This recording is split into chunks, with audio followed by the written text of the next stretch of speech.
Jusqu'à l'éveil, je prends refuge en le Bouddha, le Dharma et la Sangha. Par les accumulations issues de ma pratique de l'ingéniosité, etc., puisse-je accomplir l'état de Bouddha pour le bien de tous les êtres. Jusqu'à l'éveil, je prends refuge en le Bouddha, le Dharma et la Sangha. Par les accumulations issues de ma pratique de l'ingéniosité, etc., puisse-je accomplir l'état de Bouddha pour le bien de tous les êtres. Jusqu'à l'éveil, je prends refuge en le Bouddha, le Dharma et la Sangha. Par les accumulations issues de ma pratique de la générosité, etc., puisse-je accomplir l'état de Bouddha pour le bien de tous les êtres. Sangye Chudon Soge Chonayala Chanju Bardo Dane Kyapso Chi Dage Jinso Gebe Sonam Ki Dola Venje Sangye Rubara Isho Sangye Chudon Soge Chonayala Chanju Bardo Dane Kyapso Chi Dage Jinso Gebe Sonam Ki Dola Venje Sangye Rubara Isho Sangye Joda Soge Chonanga Chanjo Bardo Dane Kyapso Chi Dage Jinso Gebe Sonan Gen Dola Venje Sangye Rubara Isho Om Ye Dharma Hetu Prabhava Hetum Te Sham Dathagato Yavatat Te Sham Jayo Nirodha Evam Vati Mahashramana Yeswa Om Ye Dharma Hetu Prabhavam Hetum Te Sham Dathagato Yavatat Te Sham Chayo Nirodha Evam Vati Mahashramana Yesva Om Ye Dharma Hetu Prabhavam Hetum Te Sham Dathagato Yavatat Te Sham Chayo Nirodha Evam Vati Mahashramana Yeswa All phenomena arise from causes. The causes are taught by the Tathagata, the cessation causes, as well as that taught by the great seer. Okay, this morning, if you remember, I mentioned that the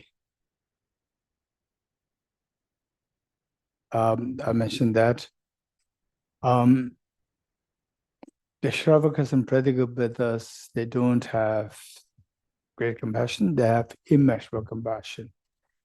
Whereas the Bodhisattvas, or those who are going in the direction of Bodhisattva path, they have the great compassion. Yes, I got a question from somebody who was watching online that does it mean that in the blaze, there's one section which talks about the four immeasurables. There's a mention of great compassion. So there, yes, you may get the impression that these two are like dichotomous, great compassion and immeasurable compassion, as the contradictory. This was not contradictory. They can overlap. In other words, for us, ordinary people like you and me, we have compassion. They say we don't have immeasurable compassion. Also, we don't have great compassion. And the Shravakas and Pradikabuddhas who have meditative concentration, very refined meditative concentration, very refined shamatha, vipassana meaning especially inside. So there, when the compassion is complemented by a very refined meditative concentration, then it becomes immeasurable compassion. Whereas the compassion you practice and you say, in the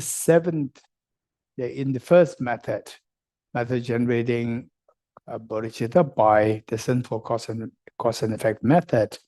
So there is what is known as the great compassion, which we have not enumerated in the 9 steps. In 9 steps, this great compassion is the implicit. It's not directly indicated, but in 7 steps, it is directly indicated there. It's explicitly indicated. So those who reach that level of the practice, like say they remember all beings to one's mother, I remember the kindness, obeying the kindness, and seeing beings like great reflection, and then great compassion. Number 5 out of the 7 steps. The first method of the step number 5 out of the 7, that is the great compassion. So at that point, you are still yet to generate bodhicitta, but you have the great compassion already. So you are in the line, you go in the direction of the generating bodhicitta, but you have yet to generate bodhicitta, but you have the great compassion. So in other words, somebody who's going in the direction of the bodhisattva path, although you are yet to generate bodhicitta, you have great compassion. And then once you become bodhisattva, you have great compassion all the time, great compassion. And now what we can say is that somebody can have great compassion for the bodhisattva path, plus they can have a very refined meditative experience. So great compassion directed towards the bodhisattva path, that is great compassion. When complemented by a samadhi, very powerful meditative samadhi, then that becomes immeasurable compassion. So in other words, for the bodhisattvas with a well-defined samadhi, their compassion is compassion plus great compassion plus immeasurable compassion. For the bodhisattva with the meditative samadhi, with the powerful meditative samadhi, the special one is known as the actual meditative samadhi, minimum of the first bhumi.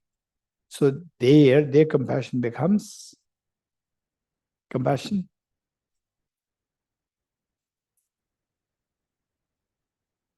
Okay. The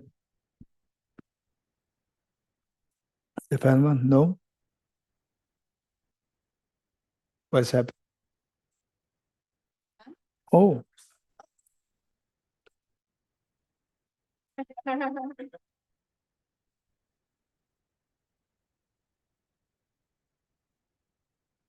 Better now?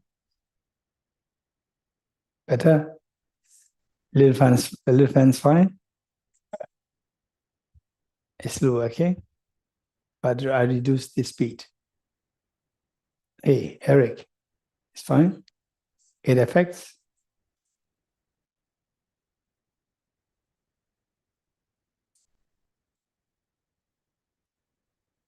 Online, just check this. Okay, because it's fine. Which speaker? Oh, okay. So what we're saying is that ordinary people like us, our compassion is just an ordinary compassion. It is not immeasurable compassion. It is not great compassion. For the bodhisattvas, without the samadhi, without the advanced samadhi, their compassion is great compassion, not immeasurable compassion. For the Shravakas with the samadhi, their compassion is immeasurable compassion, not great compassion. Now the advanced bodhisattvas with the meditative concentration, with the well-defined meditative concentration, their compassion is great compassion as well as immeasurable compassion. There's no contradiction. Is it? Okay, in short, what we can say first, we put it separately. What's great compassion?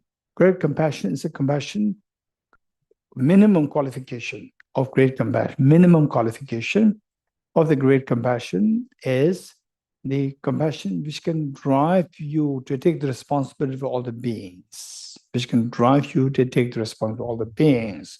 So this compassion, Sheravakas and Pradic Buddhists, they don't have. So they don't have great compassion. What is immeasurable compassion? Immeasurable compassion is a compassion which is complemented by a very refined meditative concentration, meditative experience. So for the advanced bodhisattvas, they're both. Their compassion can drive them into taking responsibility for all beings, plus their compassion is complemented by samadhi. Therefore, those bodhisattvas who have the great compassion, who have the samadhi, meditative samadhi, their compassion is great compassion as well as immeasurable compassion. Whereas the compassion of the Sheravakas Pradic Buddhas is, Sheravakas Pradic Buddhas with samadhi is immeasurable compassion, not great compassion. And the bodhisattvas who do not have meditative samadhi, their compassion is great compassion and not immeasurable compassion. Okay, this is distinction. Okay, so with this mind, this morning we are talking about the, just see if the sound is breaking. It's all right. It's all right. Okay, if it breaks, let me know. Okay, this morning out of 9 steps, we were talking about the first step. What is the first step?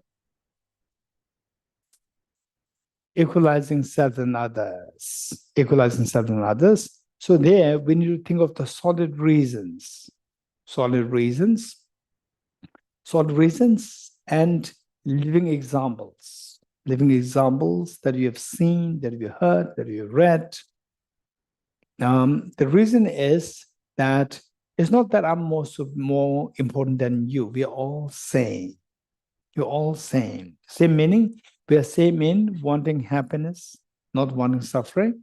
We all are same in having the Buddha nature. These are 3 primary reasons. We all are same in wanting happiness. We are all same in not wanting suffering. And we are all same in having the Buddha nature. We're all just same. For example, in the olden times, somebody is born as a son or daughter, in most cases, the son of a king. He's considered as very important. Why? Because he's going to become the next king. And we have the capacity to become the Buddha. Buddha is much, much more important than the kings. So therefore, we all have that Buddha nature. We all like the prince, more than the prince. So we're all equal in that sense.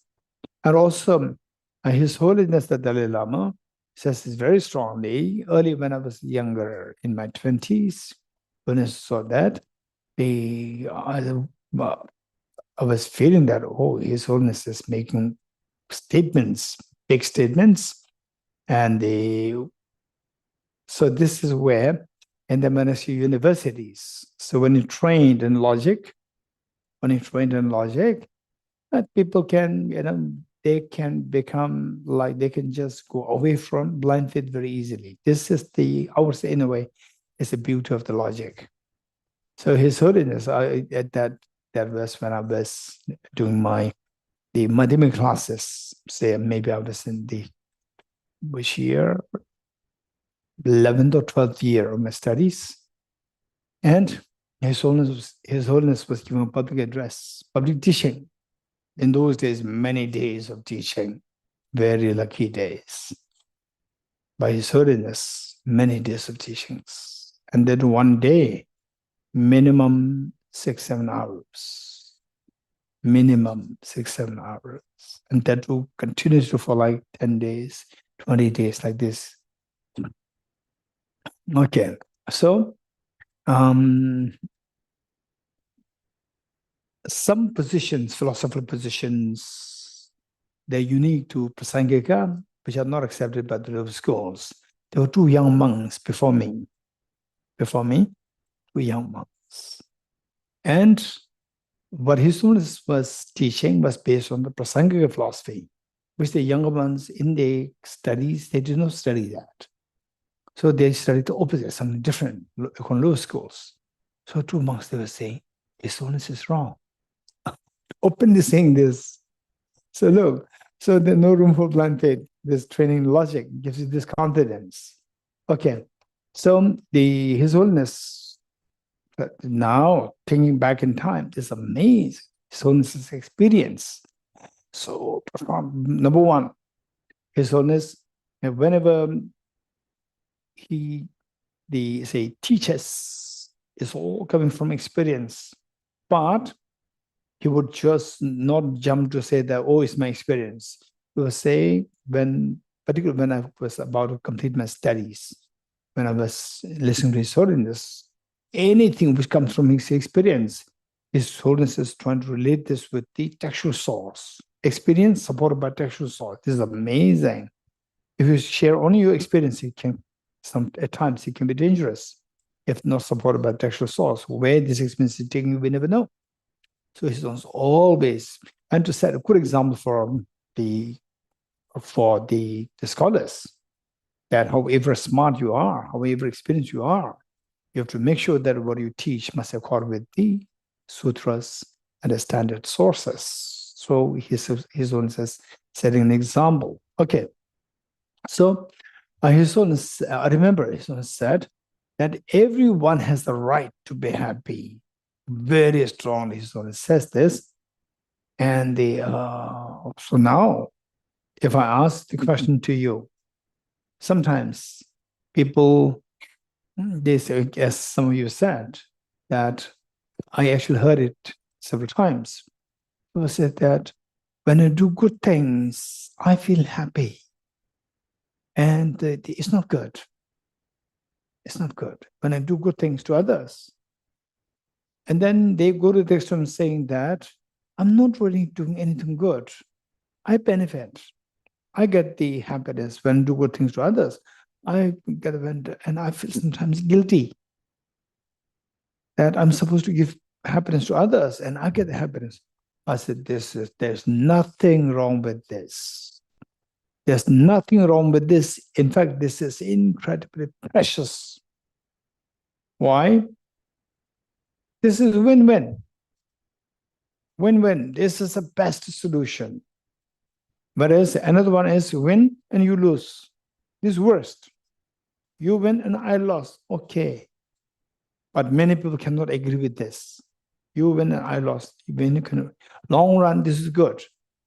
But the best is win-win. This is the smartest move.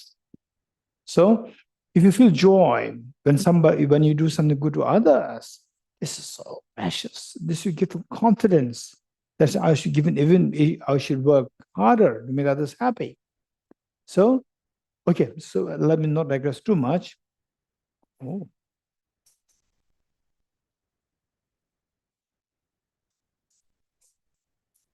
I'm deliberately giving here. If I give it here, it can affect the mind directly. So it's like this, not like this. Okay, just check. If there's any problem, let me know. Then I can switch it. Is there any problem? Is there a problem? Huh?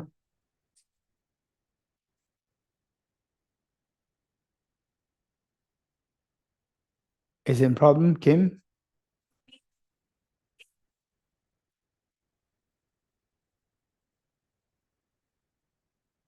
That's smart explanation. Thank you. Okay. Patrick, if you continue some problem, let me know. Wonderful. Okay. So with this same, everybody has a right to be happy. For example, let's say that if we all are very thirsty and somebody asks you, who likes to have this water? You say, I like to have this water. There's nothing wrong in it. There's nothing wrong.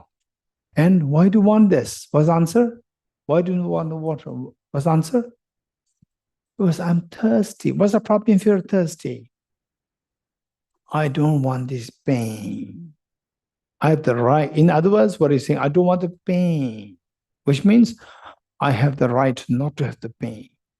I have the right to be happy. So His Holiness says, everybody has the equal right to be happy, and everybody has the equal right to be freed from suffering.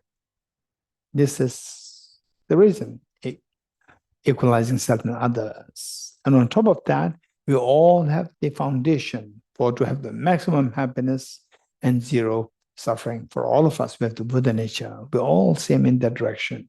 So think of this. If you think of, I like to have the water, I like to have this, I like to have that, you ask yourself, you ask yourself the next question. Why? Why you? I'm in pain. I don't want the pain of thirst. So there's the only answer. And others also thirsty? Yes. Yes. So we are same in that direction. It's the only justification. There's only in fact, the whole judiciary system is based on that principle that everybody has the right to be happy, not to suffer. This is a basic foundation benchmark. This bottom line based on which the whole judiciary is established. Okay. So with this mind, at first, so there's what we think of the say aeroplane. We got down, and then they say everybody is tense, standing up. So this because I am more important than others. And somebody cuts, you are unhappy. Somebody lets you go first, you are very happy. So these are all the proofs. Okay. And when we go through such difficult situations where you rush first, so then see what is your reaction, natural reaction, mental reaction to a situation where that drive, I should get out first. And there's an earthquake, we run out, then most likely we will all push each other away, most likely. And more the greater the magnitude, more we respond quickly. So this is where we need to think, why this is happening to me? Why I am doing for myself and not for others? So there's no reason. We think about it. And then gradually where you find the situation where that you and others, somebody is to suffer. One is to suffer. And you said, okay, he suffers, I suffer, somebody is to suffer. But not that I should not suffer. It's same. When it comes like this, then you have passed the first step. But if you have to concentrate on this, and whenever you get opportunity for such practices, just contemplate, wait and contemplate. Okay.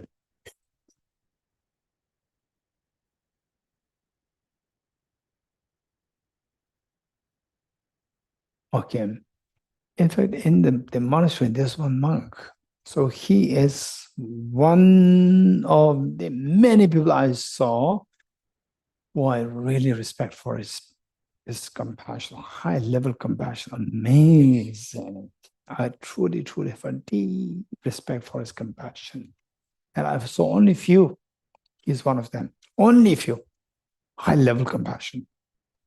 So what happened was that there was many years ago, maybe like 30 years ago, that the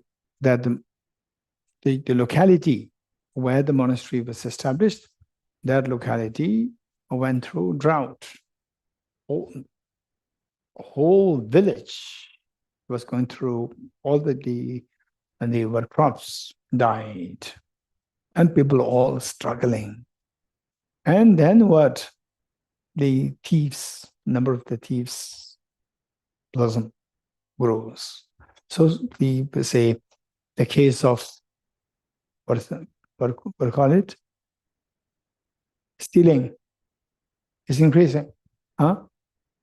Robbery. Rob. Huh?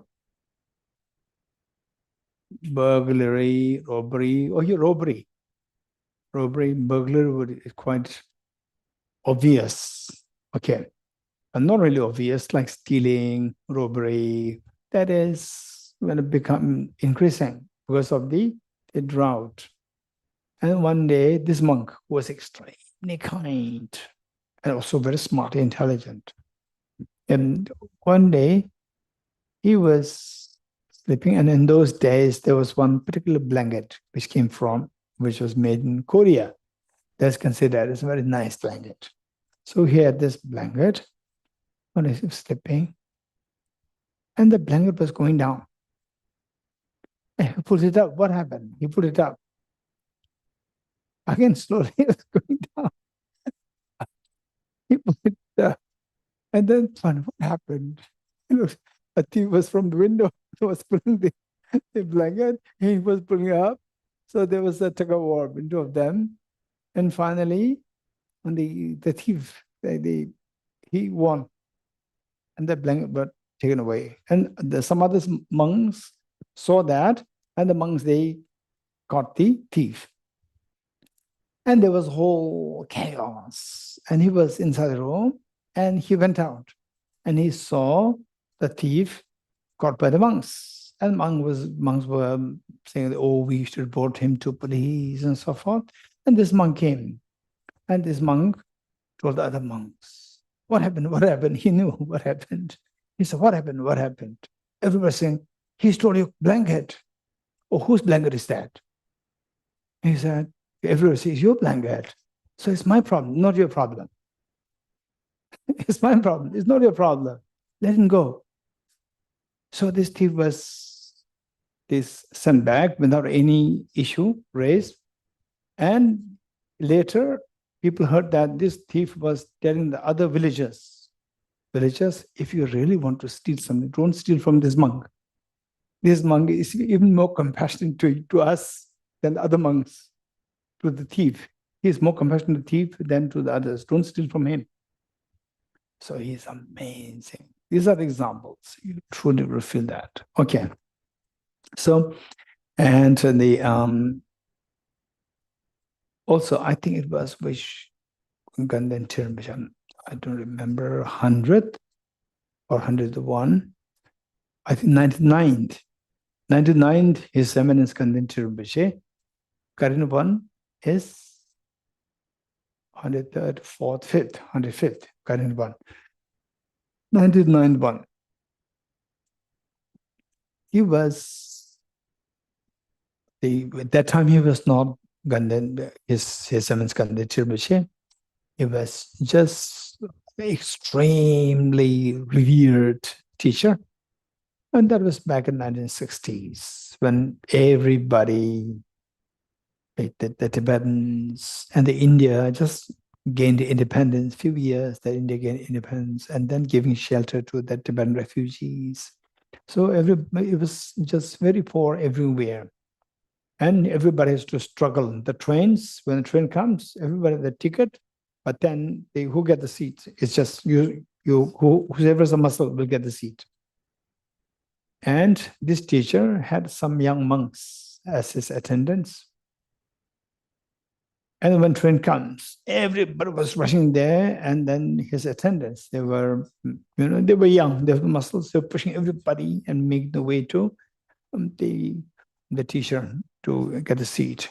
And the teacher would come, and teacher would tell them that who are these other people? And they know what, so they're also travelers. So they're also travelers. They also need seat. Give them seat. And all the monks, the moment the teacher said this, all the other young monks with muscles, they would then let others go first. And then the teacher would go, no seat, but he would just tolerate like this. So these are the examples of the practices. So these we need to remember. So nowadays, I don't know what kind of situations arise. In the olden times, like 30 years ago, 30, 40 years ago, wherever you have to always line in queue, like buying tickets, or now everything online that makes things, I don't know in what way the self-centered attitude can be manifested. I'm not too sure. Maybe nowadays more with the competitions, job competitions, where at workplace seeking promotion, and then the nepotism, all these things, and you feel. So what I'm saying is that in your own life experience, see what are situations where the self-centered attitude comes up. Yes, in your house, things can happen. Things can happen, say shouting at each other, husband, wife, children, parents, these things happen. We should be very careful. And says you, okay, now look, my self-centered attitude is coming up. Just be mindful. And sometimes it may not be your mistake, it's somebody else's mistake. Still, there's no justification for you to be angry. Anger is a sign of weakness. You're getting it? By law, you're on the right side. You're on the right side. It's the mistake of the other person. But it's about your well-being. It's about your well-being. And we can't expect to be perfect now. But at least be mindful that this is not correct. For my own well-being, this is not correct. It's not like, oh, according to Buddhism, according to Buddha's teaching, this is not correct. No, don't think like this. Don't think like this. For the parents, it's not about according to my parents. No, for the parents, whatever is best for you, that is what you should be doing. So likewise for the Buddha, whatever is best for you. It's not about Buddhism, what the Buddha taught and so forth. Whatever is best for you. And the best thing is not to give in to anger. But not to give in to anger does not come instantly. Say you may be a short-tempered person, and then you hear about these teachings, and the next time the same situation happens, and again you blast into anger, but be mindful. Earlier you are not being mindful. Today you are being mindful. Although the anger already bursted, but still you're mindful. Okay, I should not be doing this. And again next time, be mindful. And then make sure that the intensity goes down. Okay, this is our effort to put step one. So equalizing self and others is for what reason? Because if you want to go to the terrace, if you go to the terrace, you jump to the terrace, you will fall. So what should you do? You should use the steps. You agree? Yes? No? Okay. So you should use steps. So likewise, finally, our job is to embrace all others more than yourself. But to reach that level, to cherish others more than yourself, this is a very high level. And number one, to think of even doing that will make you feel sick. No, this is not practical. So therefore, the first step is, oh no, you may not see others are more important than you. But can you see that we're all the same? You will say, yes, that's acceptable. So you do that first. Then the next step, that the actual exchange of self and others, cherishing others more than yourself. That is the next step. That's the next step. And then you will see that even that is agreeable. How? Not by forcing yourself. Never ever force yourself. But keep in mind that the practice, sometimes it is like fencing.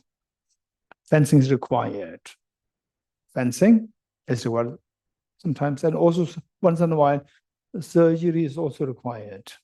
Surgery. How many wants your body to be cut? Presents? You want to better to be cut. Okay, so you don't want, nobody wants the body to be cut. Okay, but if the need be, then you have to go through that. If the need be, open heart surgery for heart, open heart surgery and so forth, if the need be, you have to go through that. So what I'm saying is that there are some rare cases where to reach to that level of advancement where without forcing, things organically happen. Things, say, happen very naturally, spontaneously, the virtues grow. Well, that happens, sometimes there may be a little bit of forcing, but it's not forcing. It's more like a surgery for your own benefit. Okay, otherwise, learning all these things will give you joy that this is not a dogma where somebody tells you something to do it, and whether you like it or not, you do it. No, it's about my own well-being. And there's also reason there, all this rationality there for my own well-being.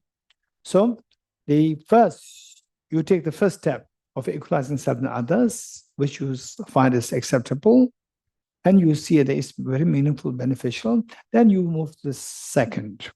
second, third, fourth, fifth. So second, third, fourth, fifth, these are preparing you for the number 6, which is the actual exchange of self and others. Okay, number 2 and number 3.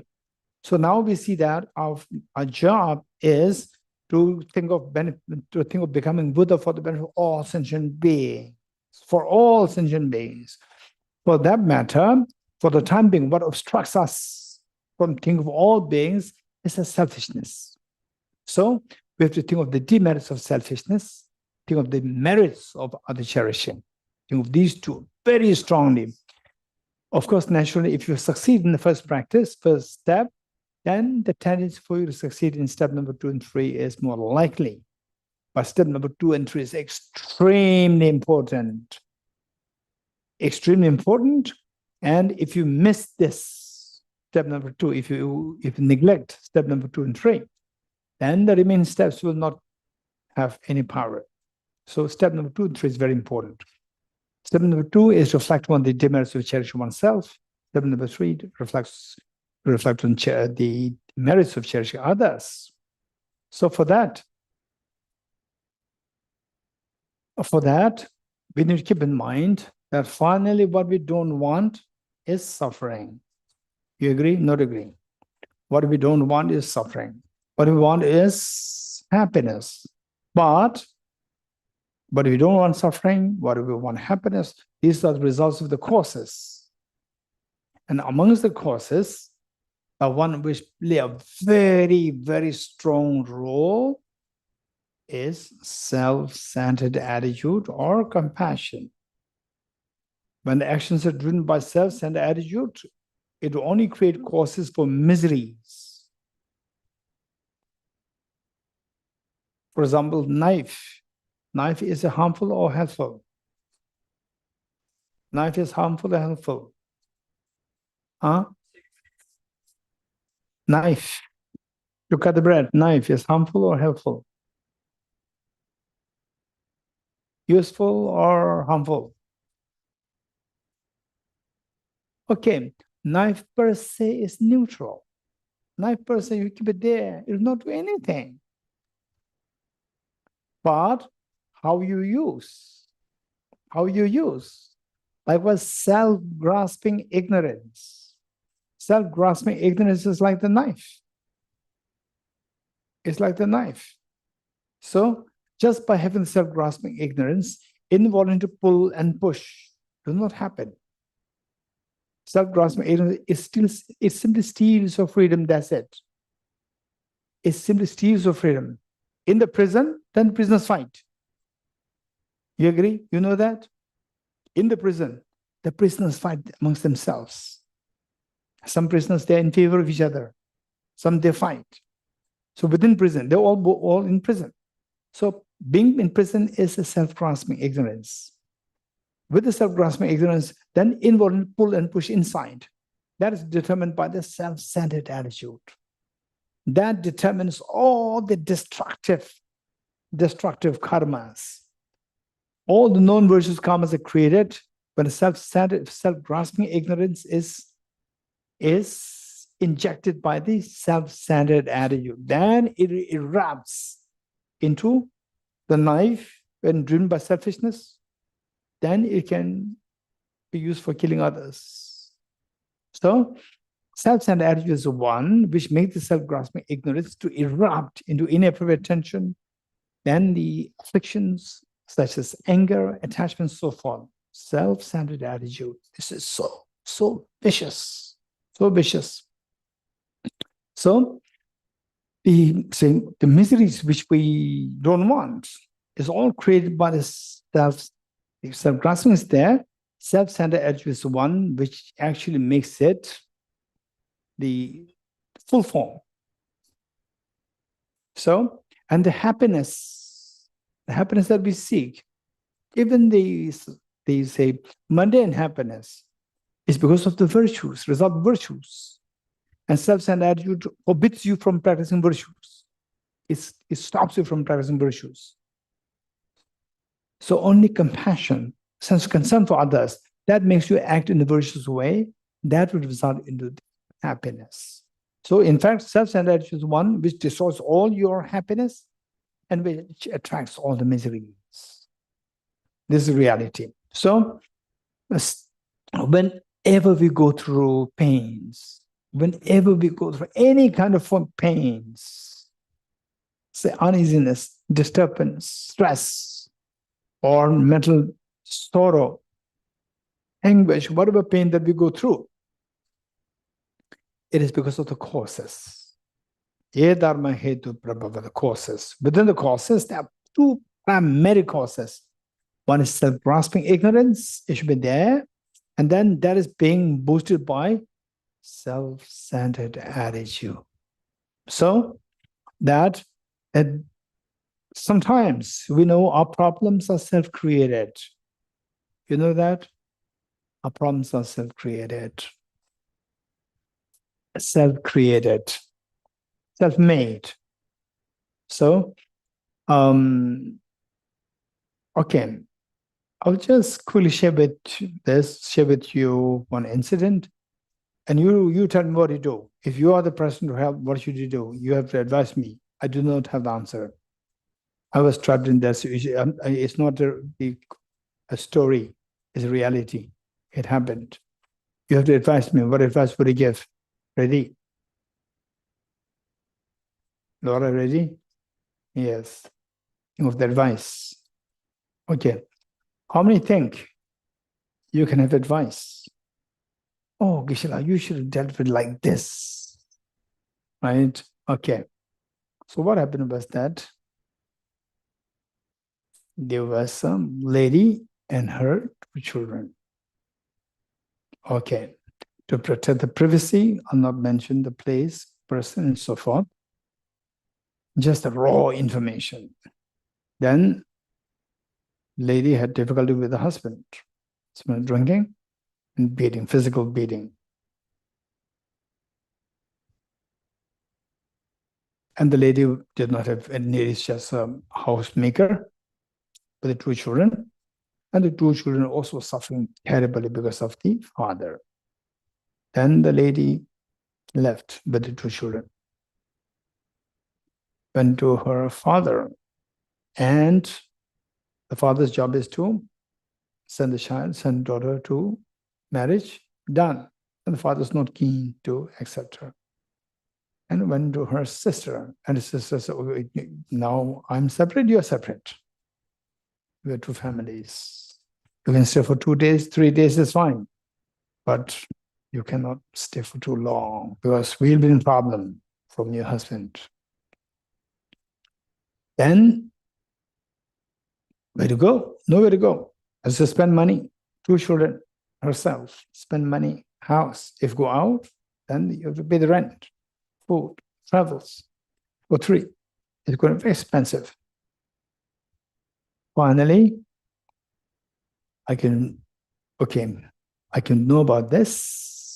And then there was one place which is extremely kind, and I connected her with the place. And she also agreed to go. She went there and she started to fight with the people there. The owner of the place. She started fighting with the owner of the place. Now the owner of the place said, I'm very sorry. We cannot survive like this. We are an institution. You cannot survive like this. Very sorry, Geshe-la. Yes, I agree, fully agree. This is not how things work. Now tell me, what should I do?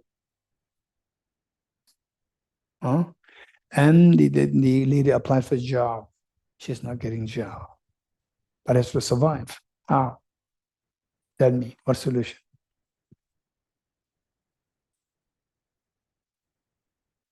Okay.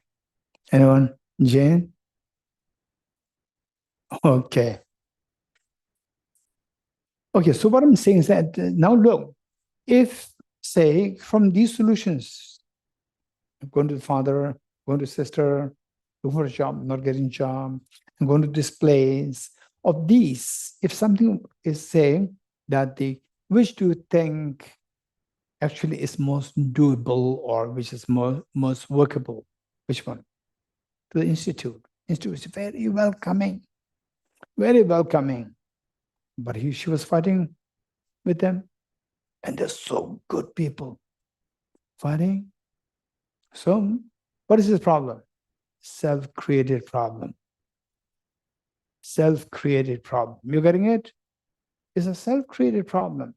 So people are helping and connecting, and people they accept, say, come, start fighting, and it's an institution. It's not like a private house.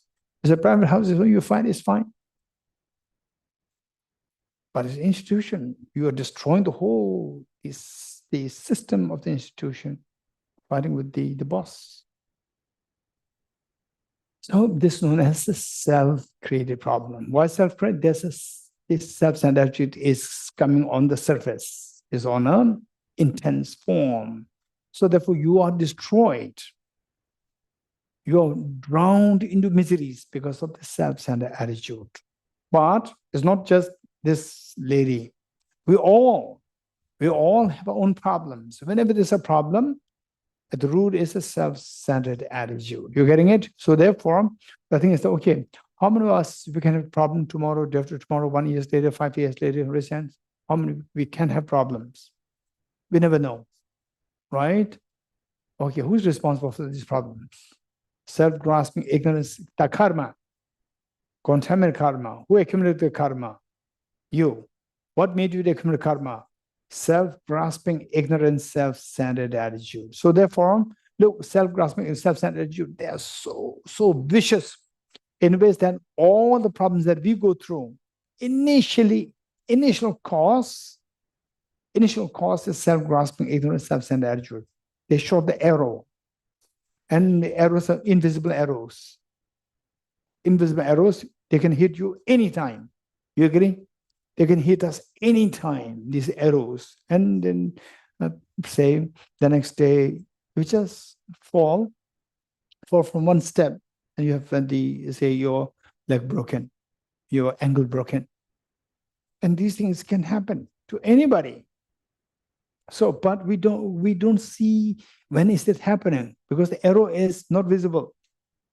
Arrow of the karma shot by this self-grasping and self-centered attitude. Arrow of the karmas shot, they're invisible.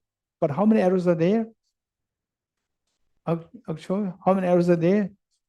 Millions of arrows, infinite arrows are in the air. And they can hit us anytime. Right? Okay, so arrow was shot by, initially was shot by self-grasping, ignorance, self-centered attitude. And when the arrow hits, again, the self-grasping, self-centered attitude, they're so effective to make sure that the arrows actually give you the pain. How? In the olden times, in the war, to stop the arrows, what do they do? What people do? They have the shield. They're the shield. So the arrow hit by self-grasping, self-centered attitude. So we discussed this morning that if you have the experience of emptiness, this mental disturbance will subside. If you have bodhicitta, this will ease. These are very different. It will ease your mind by expanding your mind. So the shield, the actual shield for us is the shield of bodhicitta and shield of wisdom emptiness. Now, these two shields, shield of bodhicitta is removed by the self-centered attitude. Shield of bodhicitta, shield of the wisdom emptiness is removed by self-grasping ignorance, and then you become so bare, and the arrow hits you and it kills you. You're getting it? So therefore, look, self-centered attitude and self-grasping, these two are so vicious to us in two ways. One, that they first shot the arrow of the negative karmas. They make us accumulate negative karmas from the past. Then when the karmas actually hit us, again, these two are so vicious in ways of removing the shields. So, therefore, the arrows shot up so effectively painful to us because the shields are removed by these two demons. So these two are truly demonic. Okay, so one time, a young man who is into Dharma, he called me. And he said, Geshe-la, so nowadays, the last 2 days, 2, 3 days, I feel so low. I feel so low. And I said, very good. And he said, no, it's very painful. It's very painful. I said, it's very good. I said, it's not very good. It's very painful. I don't like it. It's very good. And he said, how? I said, that in the olden times, people leave their households, leave their villages, towns, go to the Himalayas to just meditate, to feel this pain. You feel the pain, then you feel, you see how undesirable the pain is, and how this pain is created by the self-grasping and self-centered attitude. And they're able to identify, because the experience of the pain, they identify the root, self-grasping, self-centered attitude. And then once you identify them, then you put effort to remove them. So the pain is gone completely. This is the effort. So for that, they have to go to Himalaya.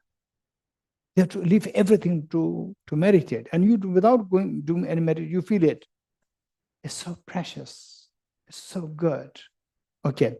So what I'm saying is that the more we think about these, the more we think about this, and gradually, when you go through some mental disturbance, feeling low and so forth, if the moment the blame goes to the self-centered attitude, again the self-centered attitude is acting on me.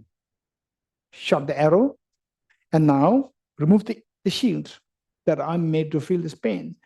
I'm so glad that I'm able to identify these two demons. When you say, I'm so glad, you're happy, unhappy. Hey, when you say, I'm so glad that I'm able to catch the culprit. Happy, not happy? Okay. Happy, not happy? Very happy. Don't say happy, very happy. You're able to catch the thief, the real thief, self-grasping, self-centered attitude. You're very happy. When you say very happy, I'm so glad that I'm able to catch the thief, self-grasping, self-centered attitude. Instantly, the earlier low feeling disappears. This is amazing. Wow, you don't have to go for antidepressants.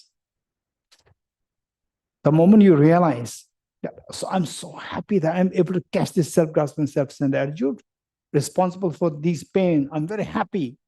The mind feels uplifted. Then earlier feeling low disappear. This is amazing. If it happens to you, it happens to you. If it happens to me, if it happens to anybody, you are truly a Dharma practitioner. This is a real mark of Dharma practitioner. So last time Kim said, this is a privileged seat. You don't require a privileged seat to be a Dharma practitioner.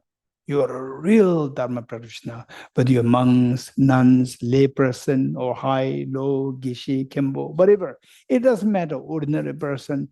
If you really practice this and to reach to the level whereby whenever you have the pain, the blame goes to the self-centered attitude and self-grasping ignorance, and then you feel that instantly meaning spontaneously. The blame goes to these two, you are so happy, and the pain disappears. That is a mark of the success of your practice. You are truly a Dharma practitioner. But it doesn't mean that somebody bullies you. Oh, again, my negative self-grasping, self-centered attitude is acting. And then you don't take any measure to, it's not smart. It's not smart. Then the other person will do more. Meanwhile, you are encouraging the other person to accumulate negative karma. You're not helpful. You're harmful to the other person. You're encouraging the other person to accumulate negative karma. So His Holiness the Dalai Lama, look how practical His Holiness the Dalai Lama is. Once, I think it was in America, His Holiness was giving public address to a huge gathering, I think 20,000, 30,000 of people. Then at the end of the teaching, His Holiness was asked a question. Your Holiness, you always talk about compassion. But when I practice compassion, people take advantage of my compassion. What should I do? His Holiness said, okay, look, what do you expect of His Holiness? It doesn't matter, practice more compassion. Do you think this is the response? Listen to what his students would say. What his students said. His students said, his student did not give a direct answer. His students said, if a mad dog comes, don't say compassion, compassion, run. Be very practical. You're getting it? The point is that you take whatever measure to be taken. At the same time, inside, don't give into anger. Anger is triggered by self-grasping and self-centered. You are feeding the self-grasping and self-centered if you give into anger. You're getting it? If you give into anger. So without giving into anger, whatever measure to be taken to stop the other person from malpractices or from harming you or from taking advantage of you, you have to stop that. By whatever measures, take that adequate measure. So meanwhile, as I said earlier, somebody being so nasty on you, and then anger erupts. But I tried, but anger erupts. It's not easy. It's not easy. It's not easy. So what you do is that when the anger erupts, the moment you're aware, just give yourself a little time. Dealing with this issue is not necessarily so urgent to be done right now. It can be done today, tomorrow, day after tomorrow, in 2 days, 3 days, 4 times time. So, but you have to manage your anger.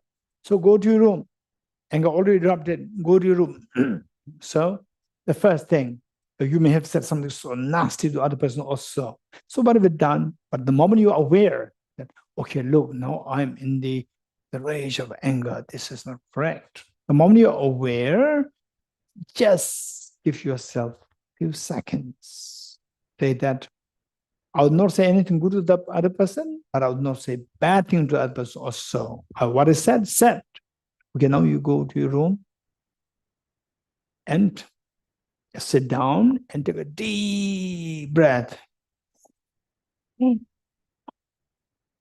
Consciously take a deep breath, because this deep breath will divert your mind from this anger.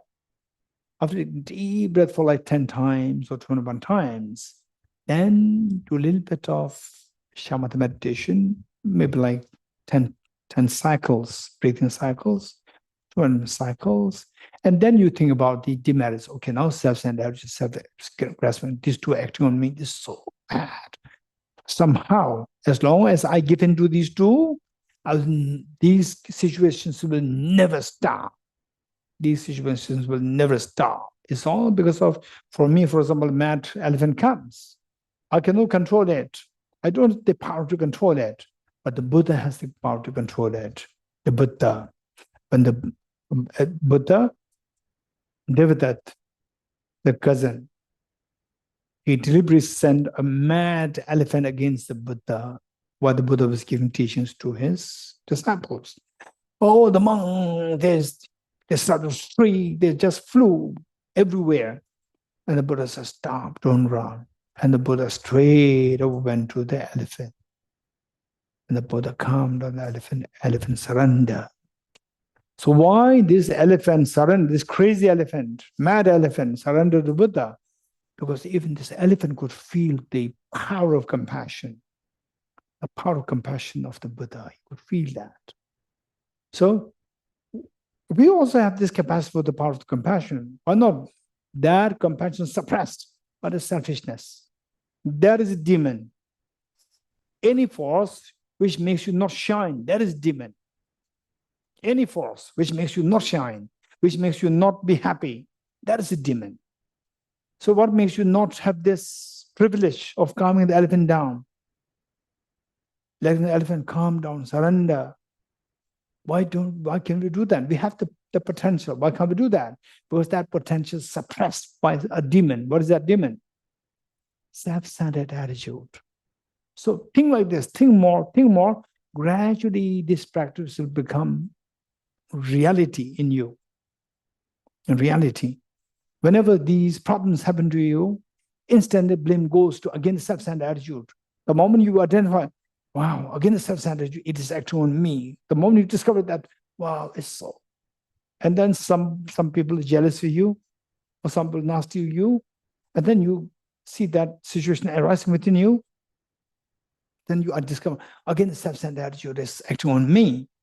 Wow, this very nuanced situation, a very nuanced situation. Usually, somebody who you have been so kind to, that person, if the person repays with very nasty reaction, by law, you say that you can sue the person very easily. But here, this person gave me the opportunity that under such situation to identify my self-grasping, self-centered. You feel so grateful to the person rather than feeling angry. So grateful that you are able to identify this. Finally, it doesn't matter whether the person says nasty thing or whether the person harms you. It doesn't matter. You should not be unhappy. You agree? Finally, our job is that you should have the maximum happiness, no suffering. Yes, no. Why? If a little child, age 3 or 4, says, hey, lady, you are stupid, versus 25 years old person saying you're stupid, which of the two would be more offensive to you? 25 years old. 2 years old saying you're stupid. It's so cute. And so you're feeling angry. You feel it's cute. So everybody's like 2 years old child. Everybody's like 2 years old child. What is 2 years old child? Somebody who's immature, who does not know about the reality, who doesn't know about the world. Immature. This is known as the cute. Everybody's cute. Everybody. Tell us small children. They're all small children. Self-made problems. All self-made problems. So seeing them as like all acting, because when you feel how difficult it is to manage your emotions, while you study so hard, while you practice so hard, still is so difficult, then you can really empathize with others. All others are acting out of self-grasping, self-centered attitude. How difficult it is to attain for them. They're not even trained. They even don't identify them. So how can we expect them to behave nicely while me, who got the opportunity to meet with incredible, precious teachings and also attempting to practice, and still I cannot control, manage my self-grasping, self-centered attitude. And for them, how can I expect? It's so difficult for me. So because of this attachment, anger, and jealousy, craving, these things, emotions arise for them. And sometimes explosion also happens. So for them, how can I blame? They're all like small children. Then you truly feel the empathy. You truly start to feel the empathy and no anger. No anger. It's like small children. Like small children. And this is where you start to feel everyone as like, and particularly when you think of the merits of cherishing others, then you see that others' affection flows. Affection flows, and anger subsides. Affection flows, self-centered attitude diminishes, anger subsides, other charity increases, your affection flows, then you truly see that everyone is like small children. How many agree with me? In the eyes of the mother, even a 20 years child, a 40 years child, 40 years son or daughter, not a child, 40 years son or daughter is small, still small child in the mother's eyes. You agree? Yeah. In fact, what happened was that, okay, there was once a mother and a son. Son was already 18 years old. And there was a little girl who was just, I think, 6 or 7 years old. And the lady was expecting that this 6 years old child to be independent enough to do things on her own. And her son, and the little child was not her child, and was expecting the child to be independent, 6 years old, to be independent, doing things on her own. And the 18 years old son, he was going somewhere and he had to carry one cart, and was telling somebody that, would you mind identifying somebody traveling down so I can send this cart? But your son is traveling. Oh, he may lose it. A son cannot carry a tiny cart in the eyes of the mother. She has every reason to justify that the son, he may lose it. But at least 6 years old, she should not lose it. 18 years old, he can lose it. And 18 years old is a very smart boy, not a, mentally retarded. No, very smart. This is the mother's thing. So likewise, why this mother feels like that? Because of love. You agree? Because of love. And you truly feel this affection to all the beings that they are actually supporting you to identify the two demons inside. If you eradicate this, all your misery is gone. Who gave you the state of the freedom from miseries? All the other beings who help you to identify these two demons. Okay. So identify at the second point, which is identify the demerits of self-centered attitude. All the problems, and then in a real life, for example, let's say, okay, now we control like this, say on the word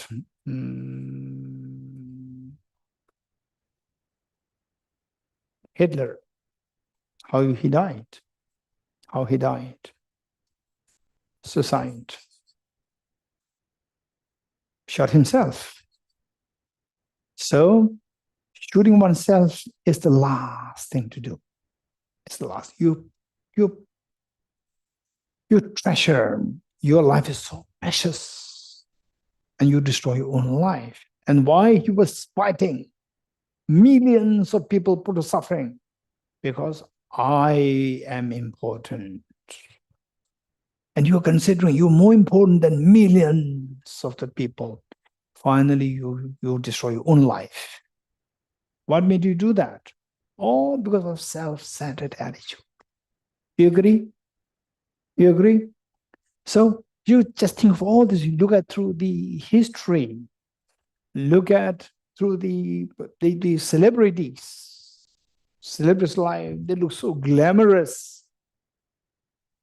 Behind the scenes, very different, very lonely, and the deep depression, very sad life story.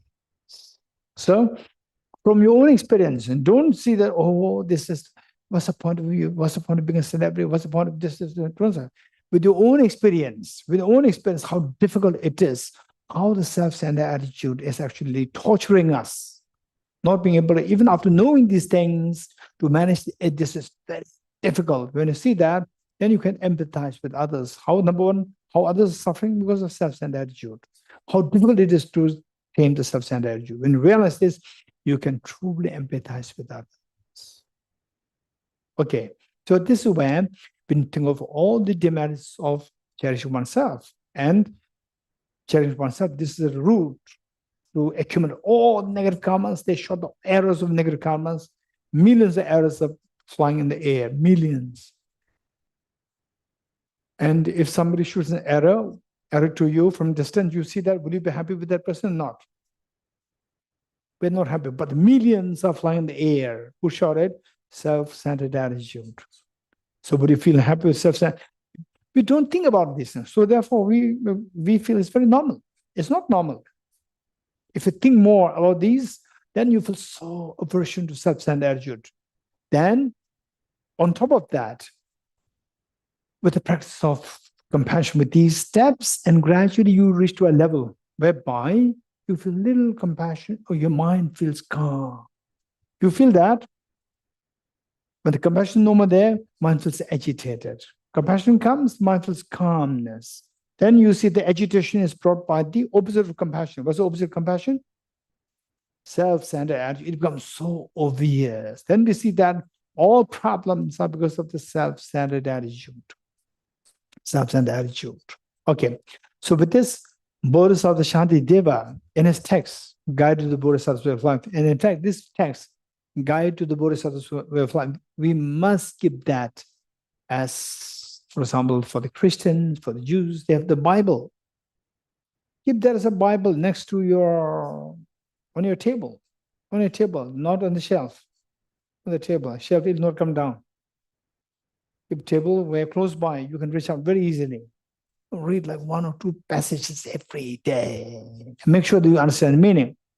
It's amazingly powerful. is amazing, powerful to bring about change in the mind. Then the more you think about these, the more aversion you'll feel towards self-centered attitude. Okay. If you see that, say,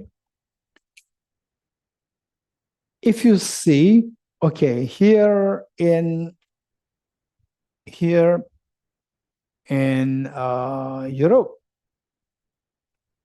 Europe, let's say 200 years ago, if somebody brings AC, air conditioner, would that be valued or not valued 200 years ago?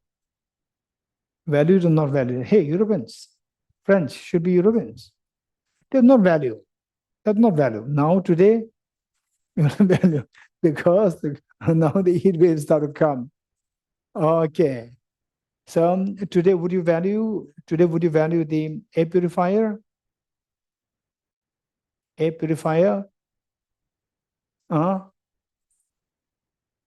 Here in Cultural Center, Retreat Center, air purifier?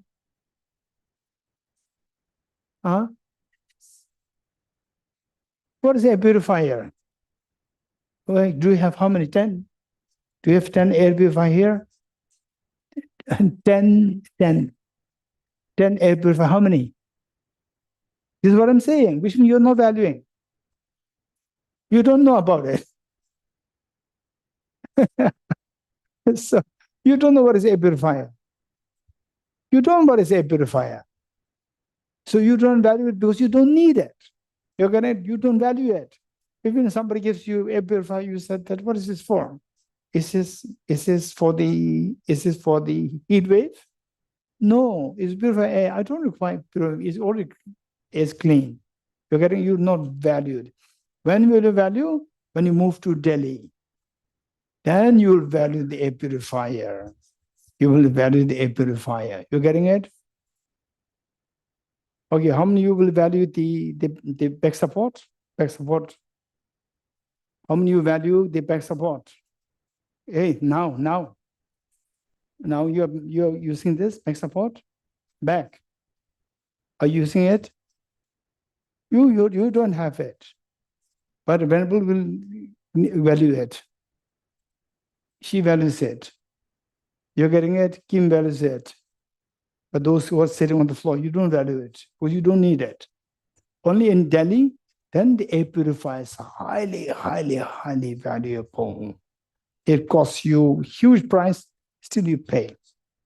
Okay, so likewise, we see that they say, what will you value the most? Okay, I'm going to check. Don't try to fantasize. Just be very practical and tell me, what will you value the most? Just say something. Quick. Yes. My happiness, very good. My happiness. Your time. Your time for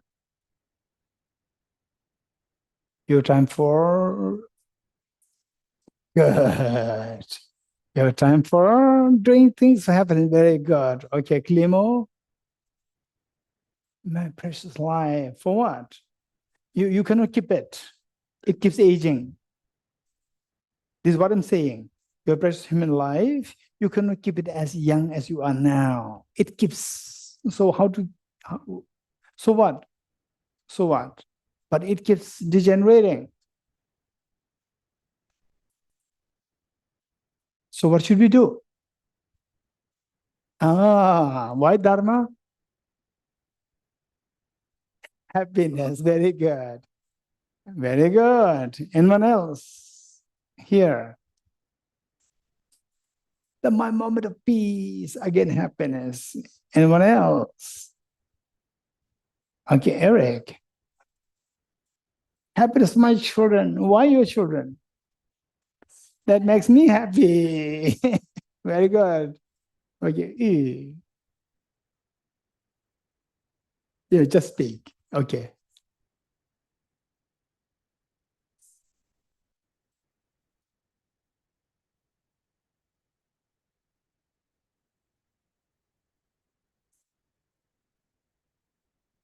Okay, karma. Okay, so the karma is in favor of me. In my favor, I'm happy. Very good. Okay, we see that now. If this is okay. Now look, this is a very serious matter. If you succeed in this contemplation, then I would say that the major part of this method, this technique of Zen Bodhicitta is successful. So if you, as all of you said, happiness means to happiness, or say grateful to the karma to keep me happy, or let's say to make children happy, so that I'll be happy, so whatever. So finally it boils down to my happiness. If you really value this as the most important, then anybody who stopped this most valuable thing, that is a demon. Yes? This is what you call as a demon. Okay. So external factors are there, internal factors are there. External, internal, both are there. But what really, really, really destroys that peace of mind inside, this happiness inside, is this self-centered attitude. This is a true demon. True demon. But to reach that level of exterminating it completely, it'll take a long time. Because it'll take a long time where we don't really succeed fully. We are climbing. Meanwhile, take off the external factors also. When we succeed completely, then the external factors, don't worry. External factors are all like small children's game. For example, somebody shoots a bullet. There's a bullet hit and a bullet falls. No effect. You're getting it's a small children's game. Nobody can affect you externally, internal, both. If the internal is controlled fully, but when the internal is not fully controlled, you are dependent on external. So we have to take care of external as well. So the real demon, long-term demon is self-centered attitude. That you have to understand that. If you get this understanding, then every time you have a problem, some problem happens to you, the blame should go to the self-centered attitude. Blame should not go to the self. This is a very important distinction I'm making. Blame should not go to the self. Blame should go to the self-centered attitude. Self-centered attitude, this must be distinguished. This self is very important. This self is going to become Buddha. This selfishness is not going to become Buddha. Its job is only to destroy you. But the self can become Buddha to benefit yourself completely and to benefit all the beings completely. This we must make the distinction between the self and a self-centered attitude. Be always kind and nice to the self. Don't ever hate the self. Don't blame the self. Self is so precious. The moment you say that I'm hopeless, finish, no hope.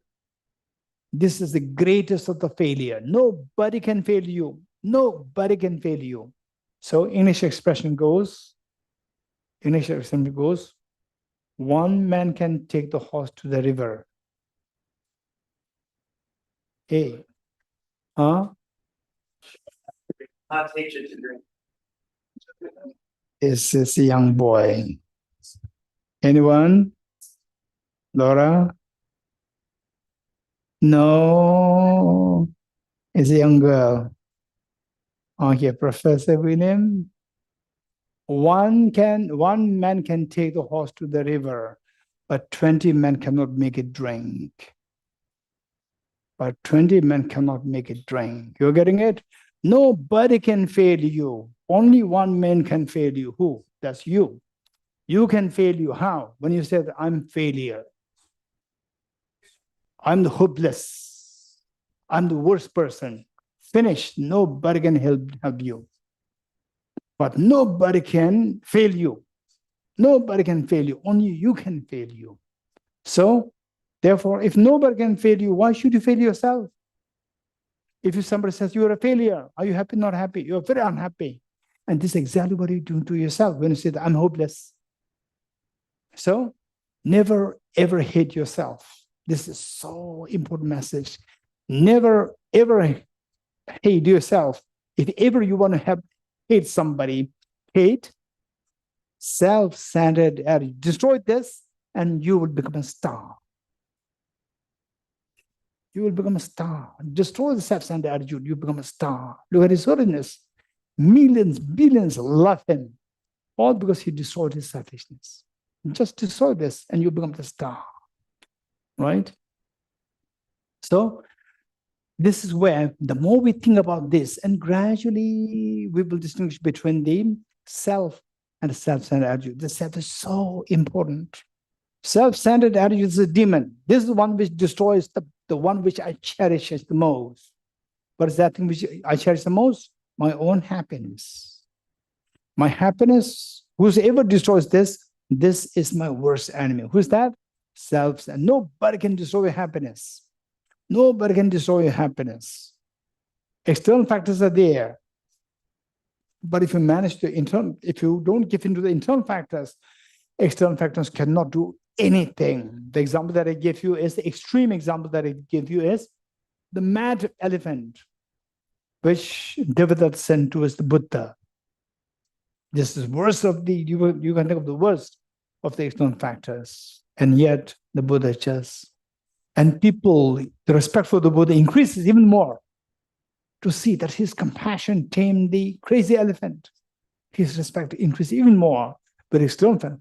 How severe the external factors, more you will get the benefit when you tame the internal enemy. Okay, so this is what we think of. So this is where, then what we see is that, okay, now look, this is very important. Whosoever destroys what you cherish the most, that is the demon. And whosoever destroys the demon, that is your best of the friends. That is the best of the friends. Okay, let me say this once more.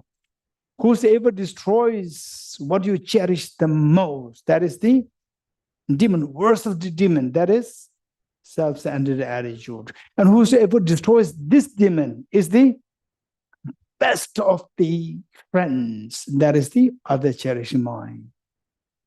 The more you cherish others, self-centered attitude diminishes. That is challenge. You getting it? Then your happiness grows. And happiness grows from inside. It's so beautiful. It's so beautiful. Then when happiness grows inside, everything outside becomes beautiful. At one point, there was a man who was about to commit suicide in the river. And the Buddha stopped the man and said, "Hey, what are you doing? You're crazy. What are you doing?" And he said, "I'm going to die. I'm going to die." And he said, "Why?" Then he gave all sorts of reasons. And the Buddha explained one by one, changed his cognitive thinking. Then the person was transformed. And they think, okay, what the person reported to the Buddha was that nothing in the life is going good. Everything is dull, gloomy, and so forth. And the Buddha said, "No, that's not true." And the Buddha kept giving teachings skillfully. And finally, the person said, "Yes." And the Buddha said, "Look at this beautiful mountain. Very beautiful. Don't you think this is beautiful?" He looks, "Yeah, I did not see this before." He was already here. In the rage of anger, he was not seeing anything beautiful. He was seeing everything's gloomy. And look at this waterfall. It's so beautiful. Don't you see this? And he said, "Yes, sir. I didn't see this before." So when the inside becomes beautiful, everything outside becomes beautiful. Okay, this is very beautiful practice. So the third step is contemplating on the merits of cherishing others. The more I cherish others, more self-centered attitude is undermined. You're getting it? More it is undermined. With this, you see that your joy is growing. Your joy is growing. Then you truly say that, wow, that's amazing. That's why I thought that challenge, individualistic, I. Now I see that help others to see how my self-centered attitude diminished and how my ease expands. So what are you doing is actually with the other cherishing mind, self-centered attitude diminished. What happens? You are cutting there are many wires. there are many metallic wires around the self, bound by the self-centered attitude, out of the mind, by the self-centered. Every time you practice adhicharya, you're cutting the metallic wire. One metallic wire, you cut it, and the wool inside starts to behave in a more natural way. Expand. It starts expanding. So at the moment, it is in the suffocated state. We don't know. We have been in this suffocated for too long, since time immemorial till today. So we thought it's normal. It's not normal. You cut this metallic wire of self-centered attitude. The mind expands. Expands, as I said earlier, other bodhicitta, other cherished mind will not fight with the self, will not remove the mental defilements. But mental defilements' job is to make you be disturbed. But they cannot disturb you. Why? Because bodhicitta makes your mind to expand. Expand. It makes it increases your space.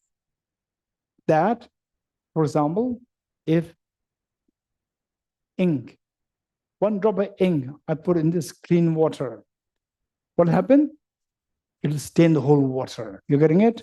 But if I put the one drop of ink in the ocean, what will happen? It will stain the whole ocean? No effect. So, but ink is there or not? Ink is there, but no effect. Likewise, the same that you have the arrow shot by self-centered attitude. Arrow shot or small things, problems come, they're no problem for you because you have expanded your heart, because you have cut the wire of self-centered attitude. You cut it and the will expands. So it becomes very expansive. So the drops of ink will not affect you. So it is there, but it does not affect you. But the wisdom of emptiness, it removes. It's like eraser. Wisdom of emptiness, how it affects you, how it helps you, benefit you, is by the ink is, okay, what is that? Missiles short, interceptors are there. Interceptor's job is to counteract the missile. So where the bodhicitta is like you expand your land. Your land, 100 kilometers, square kilometers, you make like 1 million square kilometers, and the missile hits there, no effect. A small area is affected, but still you have a huge space for you when you expand your land. Whereas how the interceptors work is, how the wisdom emptiness works is by damaging the missile. Bodhicitta will not damage the missile, but it will make the useless. It's so insignificant, so tiny, like a drop of the ink in the ocean. So this way you are not affected. Okay, so these are the things that we need to keep in mind. So step number 3, 4. No, 2 and 3. Next, 4 and 5. What is 4 and 5? What is 4? Taking the suffering for others with emphasis on compassion. And number 5, giving a happiness to others with emphasis on loving kindness. Okay, so what we do is that we quickly do this here. Taking the suffering of others.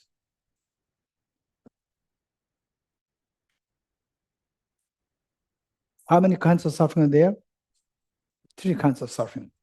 So when you take the suffering of others, just visualize that the suffering first. Suffering, anybody's going through, like illness or whatever suffering that you can think of. You think of suffering, and then as you breathe in, through your left nostril,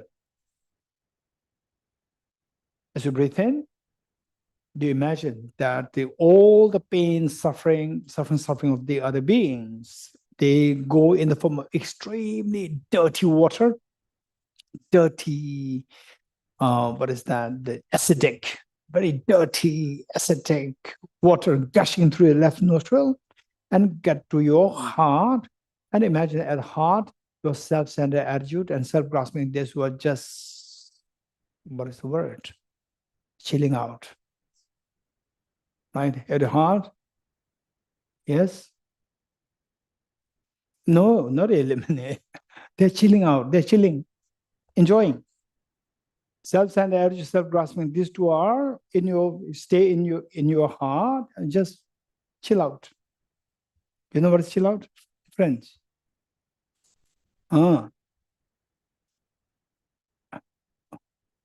Okay.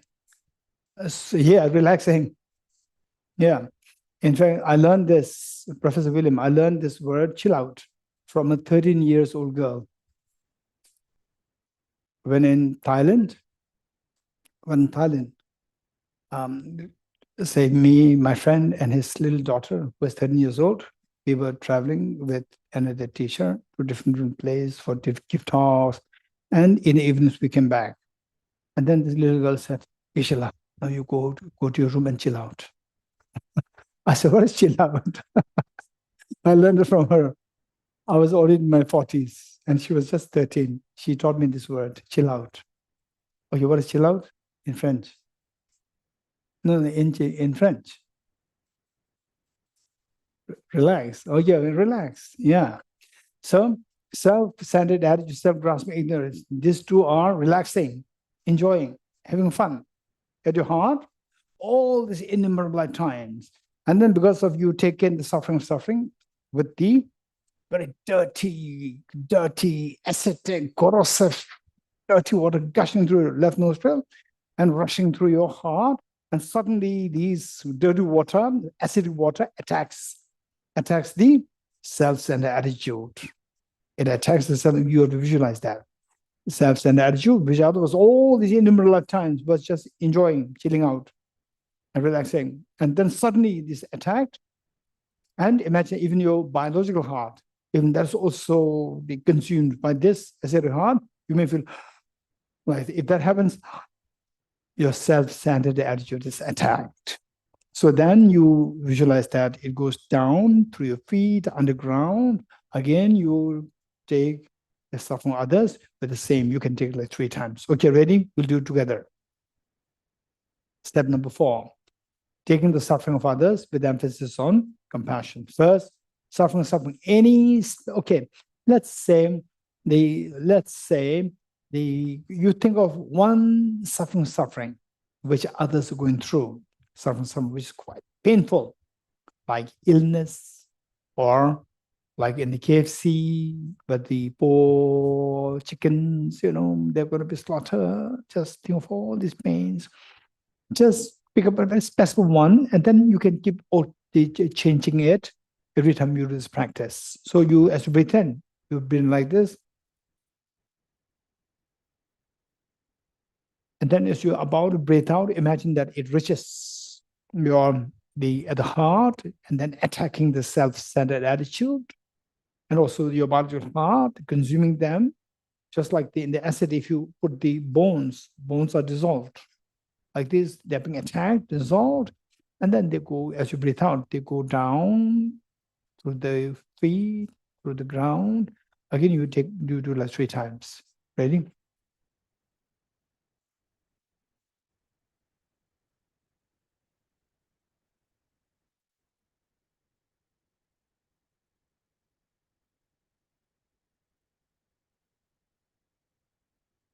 Again.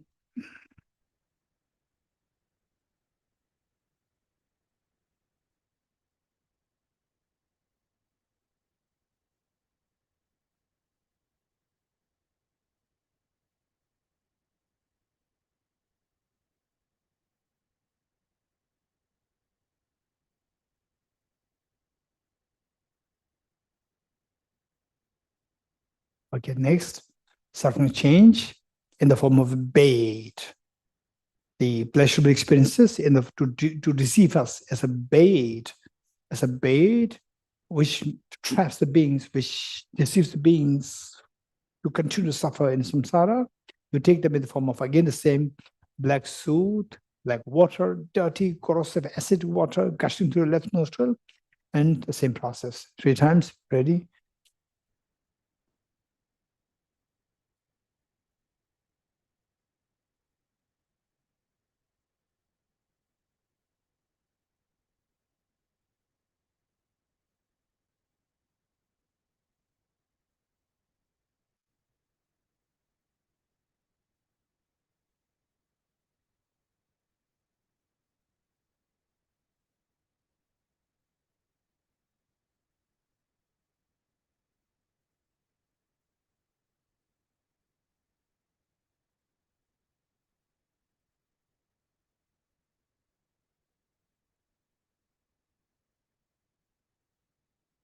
Now imagine that all the beings are freed from the suffering, and suffering change. Now take the pervasive conditioned suffering, either self-grasping ignorance, or the negative, the concomitant afflictions, or any form of pervasive conditioned suffering, all the beings, so that the beings are completely free from all the painful tears of samsara 3 times.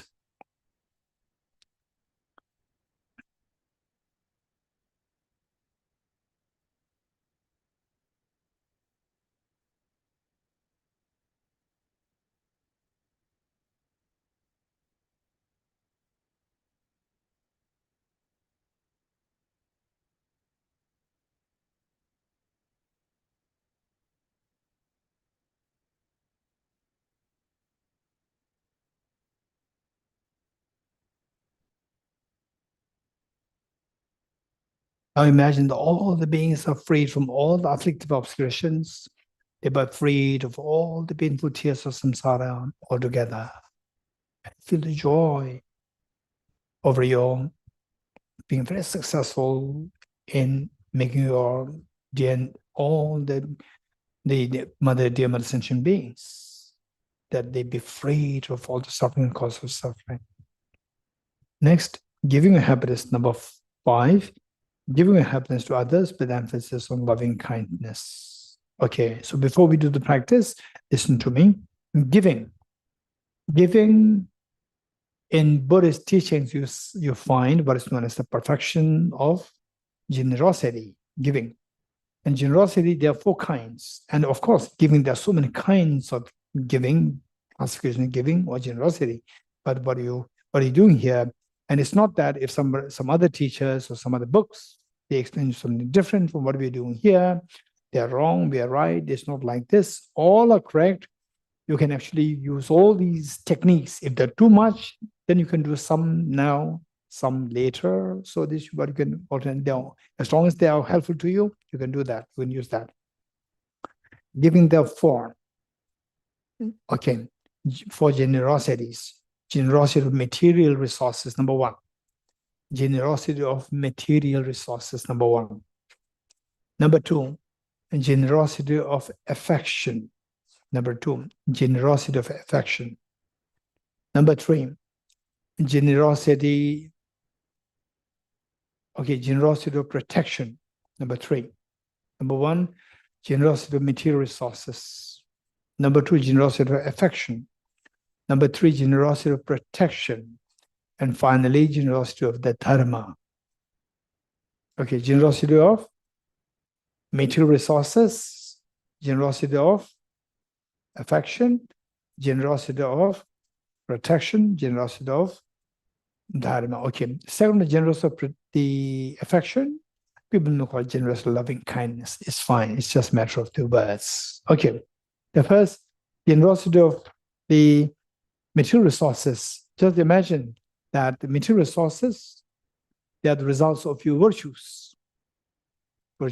So as you breathe out through your right nostril,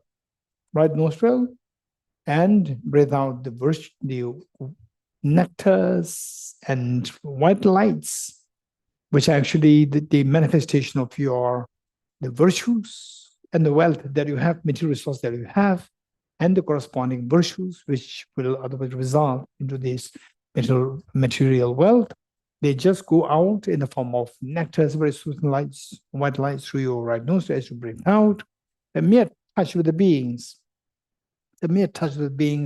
they transform into the material resources, whatever the beings require, like food, clothing, housing, cars, whatever they require, they manifest in these forms.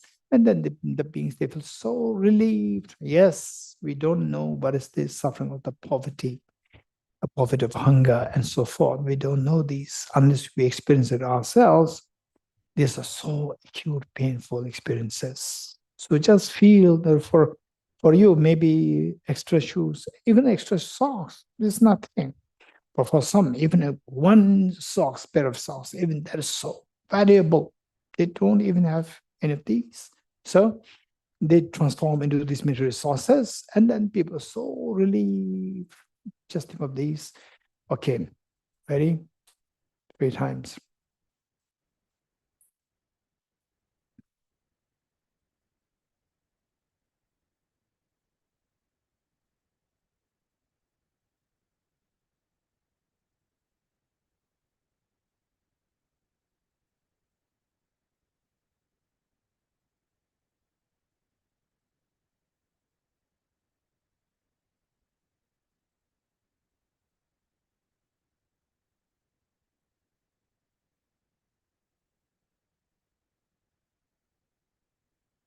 You seeing that all beings are so relieved over getting material resources, just feel the joy.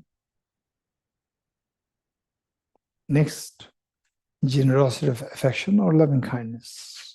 So many people, they go through depression and so forth because they see that there's nobody to give them affection, nobody to listen to what they have to say, what they're feeling, what they're going through. And just giving affection just heals many of the people who were otherwise going through depression, anxiety, anxiety, and so forth. And you are there to give full support and affection. So as you breathe out, again, your virtues, your affection goes out in the form of nectars and white lights, the mere touch of the beings. They transform into Buddhas, Bodhisattas, His Holiness the Dalai Lama, Aritara, and so forth. And yourself also there. And then they just listen to them, they embrace them, they give them hug. And they feel so relieved that there's somebody there, so respected, revered, enlightened being. They listen to me. Now why should I feel dejected? Why should I feel low? There's somebody there, enlightened beings, to listen to me, to take care of me. And they feel so relieved. Okay, 3 times.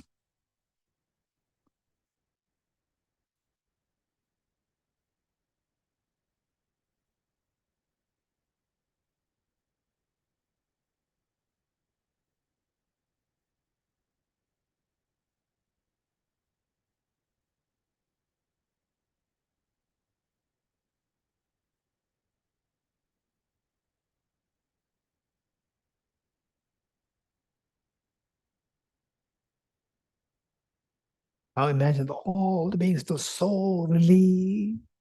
They are elevated from the deep depression, anxiety, and so forth. They feel so relieved. They feel the beauty of the whole world. Next, the generosity of protection. So as you breathe out, imagine that the nectars and the white lights, the mere touch of these with beings, like people who are the victims in the hands of terrorists. So imagine that the mere touch, you come to be there and you talk to the terrorists saying that I'll pay you the ransom, release this, the victim. And if you don't find it too difficult, then you can also say, if you at all you want to kill something, you kill me instead of that person, let the person go. And imagine that this person meets with their family members, they're so happy to get a second life. And whereas you imagine that the terrorist is slitting your throat, and you feel this sense of jerk, sense of the acute, the fear. So that is actually attacking your self-centered. But if you cannot do that, don't do it. So that if you do decide, then if you cannot do that, just think of just paying some ransoms, and the person is relieved, and you are so happy to see that the person meets with the family, the person feels that the person got second life. Okay. So likewise, you can do it for the poor animals in the KFC. You give money to the chef, and then these poor animals, the chickens that were released, meet with the same kinds. Likewise, in the hotels, the fish, the crabs, and so forth. You release them. You give them some money. Okay, so you can pick up any one of them 3 times.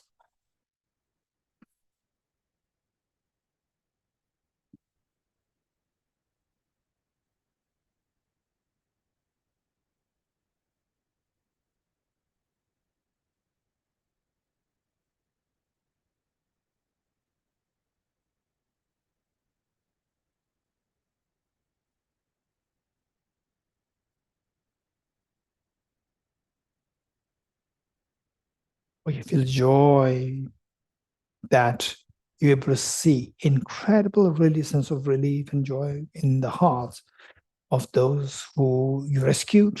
They meet with their family members. They're so happy. Everybody's celebrating.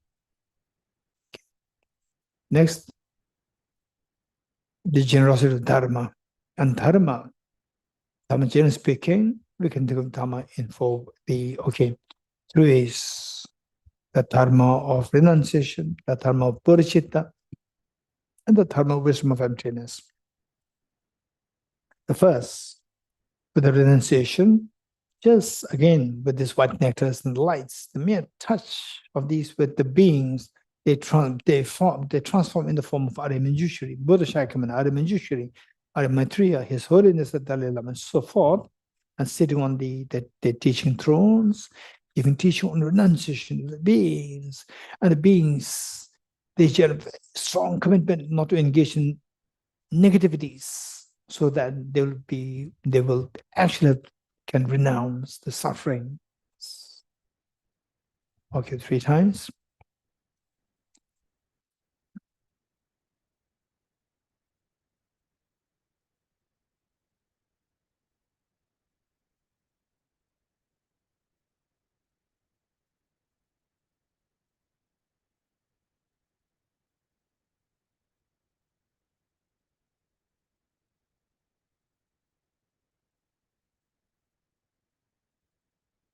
Feel the joy to see that now the beings,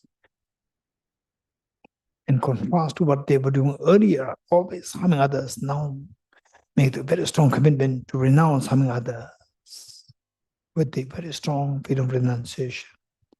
Next, the teaching Dharma of the Bodhicitta. These nectars, the mere touch with the beings, they manifest in the form of these teachers again, or the Bodhisattvas giving teachings on bodhicitta, to the extent that each one of them, all the beings, they start feeling the warmth, universal compassion to become Buddha for the benefit of sentient beings. They just spread their arms to all the beings to attract all the happiness for themselves and to give happiness to all. 3 times.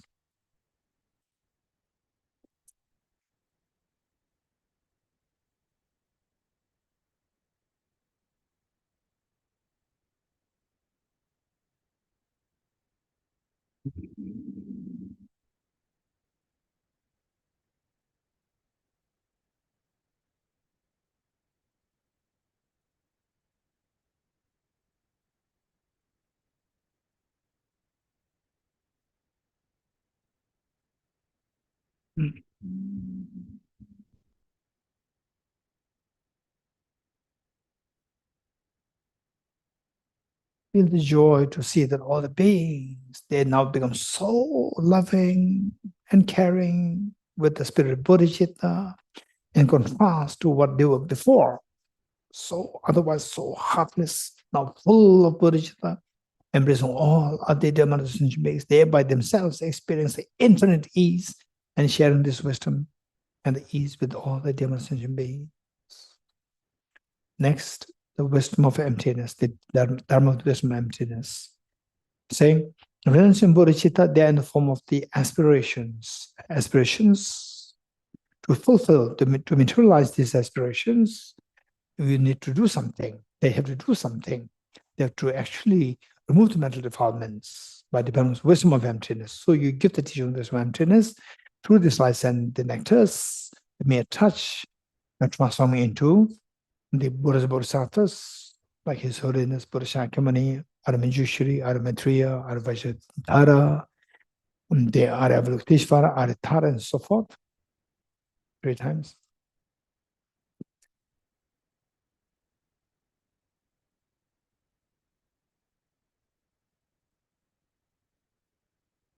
Feel that the beings realize everything is like illusion, empty of objective reality.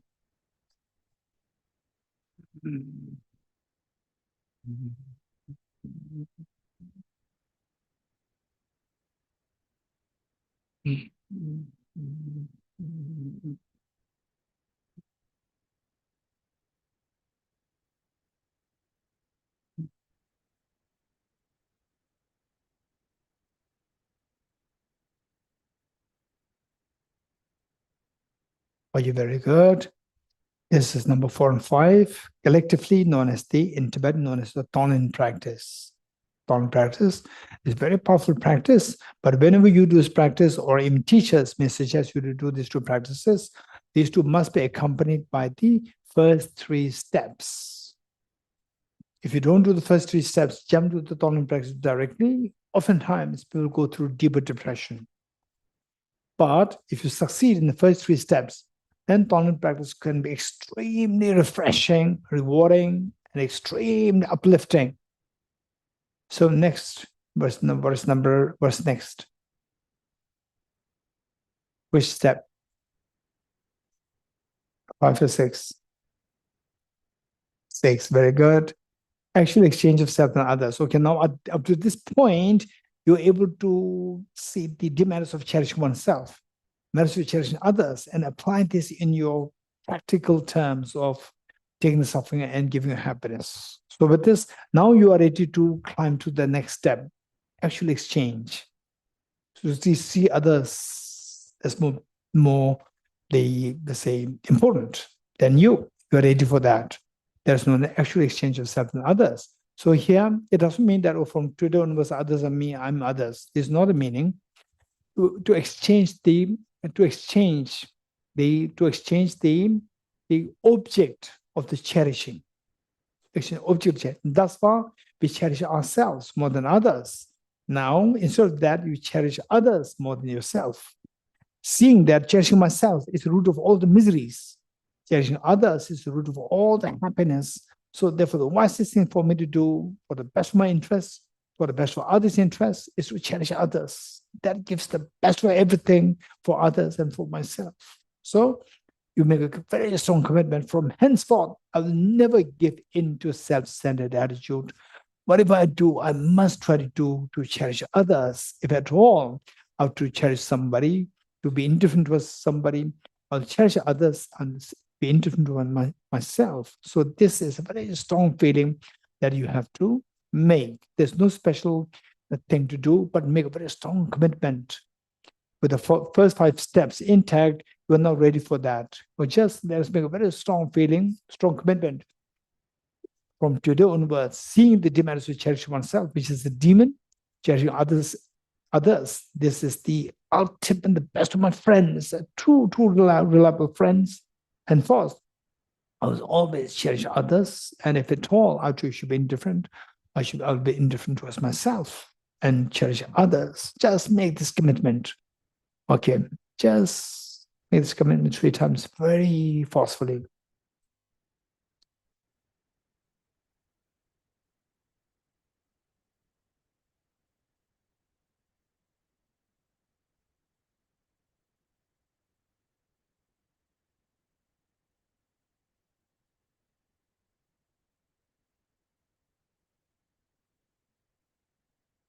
So with this step, you feel like cherishing others is give you a feeling like you, for example, say there is some extremely, say, like there is like a wild animal who's about to otherwise bite you. And there's somebody who can manage the wild elephant so effectively. Then what do? You jump to that person for protection, for your protection. So now, self-centered attitude, other cherishing, self-centered attitude is like the wild animal who's going to bite you. Other cherishing is the person who deals with that, the wild animal very effectively. So you jump to other cherishing, not that I am helping you for my own benefit. You're getting it? So with this, what happens is that cherishing others, okay, you tell me. Say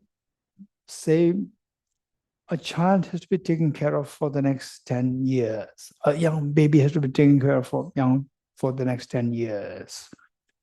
So who's going to feel the burnout more quickly, the mother or the nurse?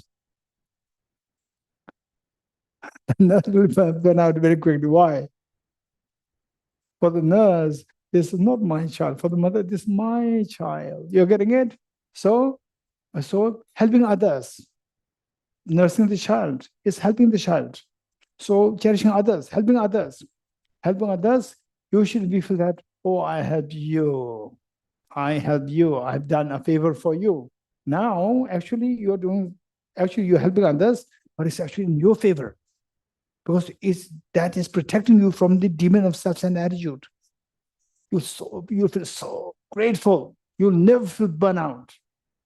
If you don't have this practice, you will easily feel burnout. Whereas if you feel gratefulness, that I cherish you and my demon I'm protected from the demon, self-centered attitude, you feel so grateful to cherishing others instead of feeling that I am doing something for you. Instead of that, you are doing things for me. You are protecting me from the self-centered attitude. The more you think about the self-centered attitude, the more you feel other cherishing as so kind, so nice for you. So this is so beautiful practice. You will never feel burnout. So how many of you feel burnout giving yourself breakfast every day? How many of you feel burnout giving yourself breakfast every day? You look forward to that breakfast. Particularly in the evening, you do not get food. The morning breakfast, you look forward to that.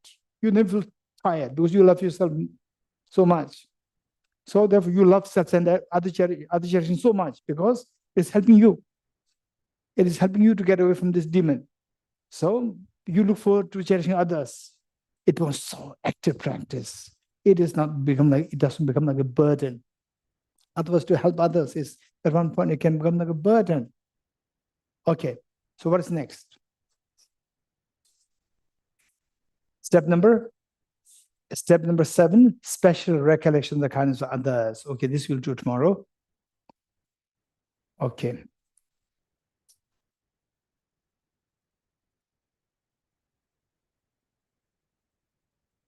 Dedication prayer. Okay, we'll say this in English because there are some people who are doing this in English, plus the online participants are there. So French will do through the headphone. Okay.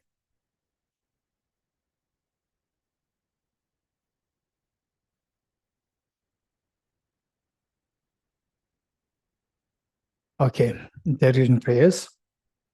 In the land encircled by snow mountains, you are the source of all happiness and good. All powerful champions say Tenzin Gyatso, please remain until samsara ends. Just as brave Manjushri and Samadhi realize things as they are. Also, I dedicate all this merits in best way that I may follow the perfect example. I dedicate all these rules of virtue with the dedication praise that's the best by all the Buddhists who appeared in the 3 times, so that I might perform the noble Bodhisattva's deeds. I dedicate the merits thus gathered towards the realization that deeds in the prayers of Buddhas and Bodhisattvas for 3 times, and to the upholding of the doctrine of scripture and insight.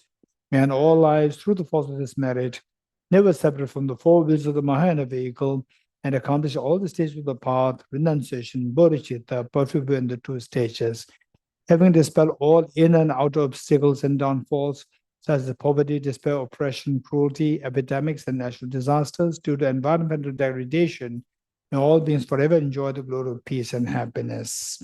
Inspired by wisdom and compassion, today in the Buddha's presence, I join the mind of full awakening for the benefit of all sentient beings. May I spend day and night carefully reflecting about what means can enhance his teaching achieved by Supreme Savior through strenuous efforts over countless eons. From my 2 collections, vast space that have amassed from working with effort at this practice for a great length of time, may I become the shield-breathing Buddha for all those whose minds were smiled blind of ignorance. Toge tuje shake riso chon shenge me to dege ponjomba serge dembo tabo jebe ko shage gebo yala cha alone. Oh, Muni Mahamuna Yeswaha.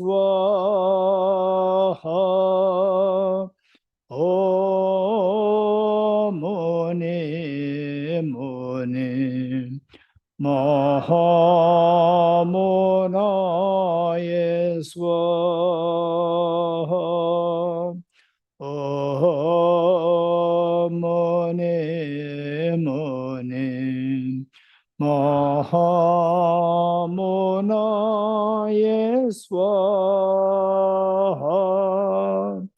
Oh, Muni Muni Mahamuna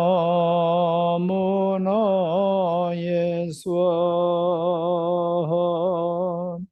Oh, Muni Muni Mahamuna Yeswaha. Oh, Muni Muni Mahamuna